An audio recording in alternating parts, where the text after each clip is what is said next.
Okay, more intuition about multiplying against decimal numbers that are less than 1. Okay, so we know that multiplication is whenever you add a number to 0 a certain amount of times. For example, if I had 2 times 2 is equal to just saying 0 plus 2 plus 2, which is equal to 4. Now, if I were to say 2 times 1 is equal to 0 plus 2, and that's equal to 2. Okay, now what if I ask you, okay, well, we want to add half of 2 to 0. We can just say, okay, well, we want to add half of 2 to 0. We can say 2 times half of 1, because if we do 2 times 1, that's just 2. Well, how about 2 times half of 1? And half of 1 is 0.5, because 0.5 plus 0.5 is equal to 1. So this would be equal to 0 plus, well, what's half of 2? Well, that's 1. 1 is equal to 1.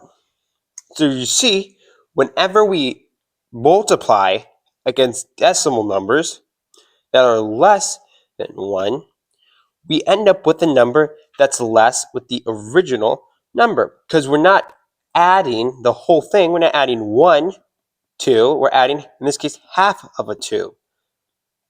We're adding half of a 2 to 0. So if I were to say, well, how about what's 0.5 multiplied by 1? Multiplied by 1.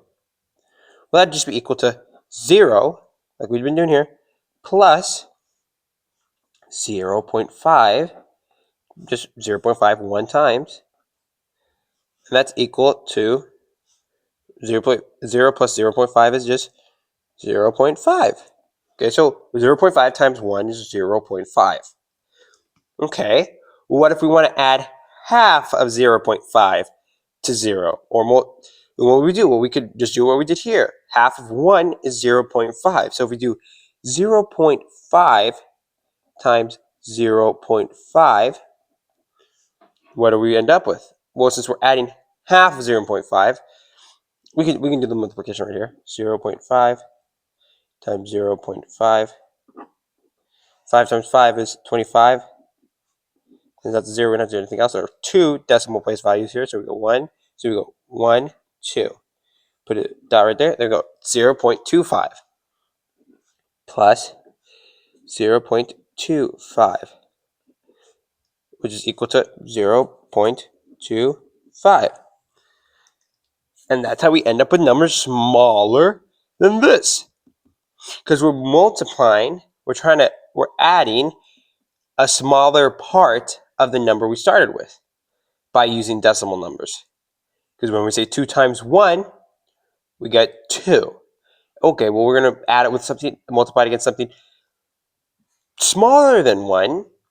So it means we're going to add a number to 0 that's not a whole 2. We're going to add half of a 2 in this case. It's like having a group of 2 balls. And we're just going to say we're going to multiply it by 1, which just gets us a group of still 2 balls. Then we're going to multiply it by half of 1. We're going to take half of that, and then we get just half of that group. And that's how it works. If we multiply it by a number smaller than 1, we're going to add a number that's smaller than the original number right here to 0. So we'll get a smaller number. That's exactly what's happening with these decimal numbers. Whenever I multiply, since 0.2 is smaller than 1, we're going to get a number that's smaller than these numbers that we multiply together.